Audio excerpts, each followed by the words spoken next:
What is William Afton's plan in the Five Nights at Freddy's movie?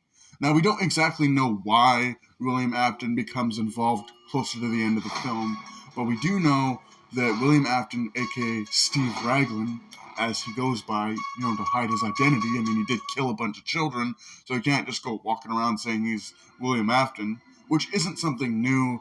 I mean, they did do this in the books, where he would go by Dave Miller instead of William Afton, even though it's pretty obvious that he was William Afton. But once again, what leads to his involvement in presumably the third act of the film? He injures Vanessa pretty badly, and it's assumed that he was planning to do the same thing to Mike, but it seems Mike got away. Because from most of the footage that we've seen in trailers and such, it seems like Steve Raglan, aka William Afton, is pretty chill. He sends Mike on his way to be a security guard at Freddy Fazbear's Pizza, and he seems really chill.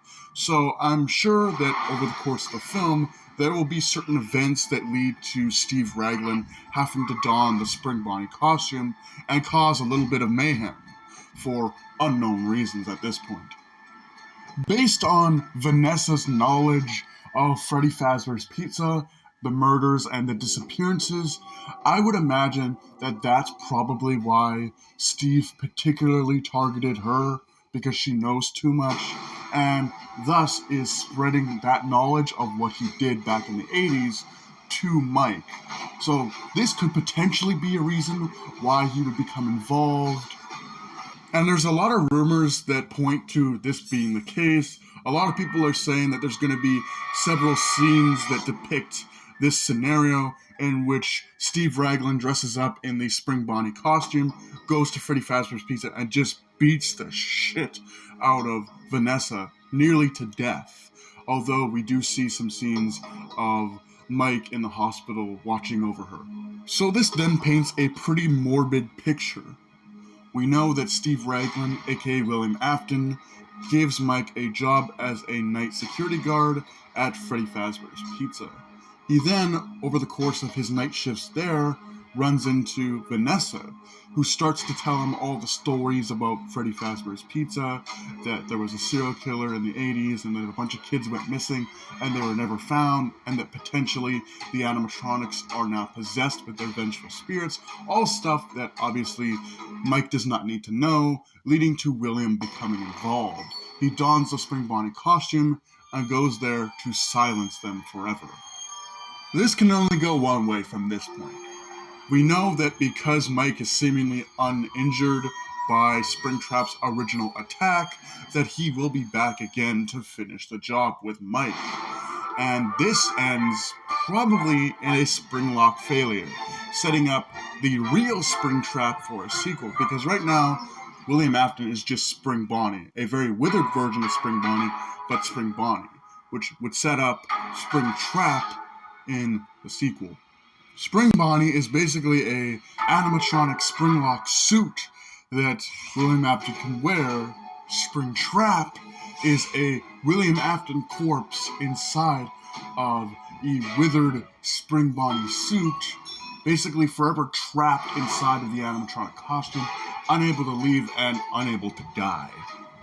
A perfect hell for such an evil man, forever trapped and bound to a suit that he once used to murder innocent children.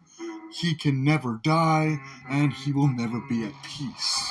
Now, I really like what they seem to be doing with the movie version of William Afton. He seems to be very chill and almost eerily quiet. He seems chill, he seems happy, but there's enough there that makes you wonder if he's really the guy you think he is, which obviously is proven to be incorrect by the time the movie closes, when we find out that he's actually Spring Bonnie. And the Spring Bonnie part of it, it almost seems like when William Afton puts on the Spring Bonnie costume, he becomes this twisted version of Spring Bonnie, singing creepily, laughing hysterically. He just seems like an all-around more creepy character than the sort of laid-back personality of William Afton. Almost as if he takes on the personality of that specific mascot and less his own personality, which, by the way, just sounds super creepy.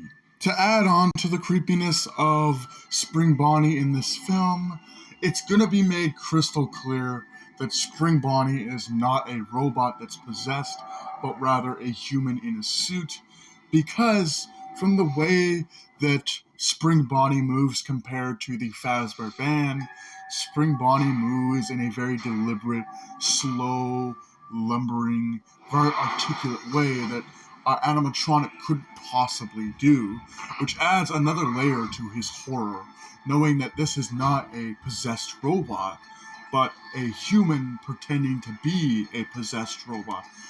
Eee. A very evil and deranged human at that.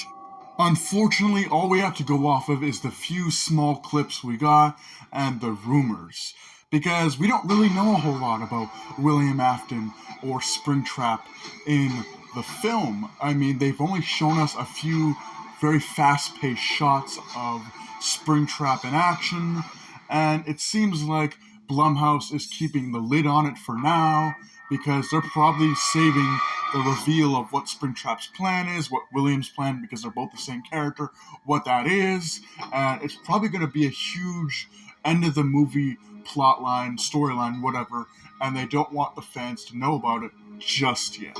But with that being said, hope you guys enjoyed, do take care, have a great night, and I'll see you in the next video.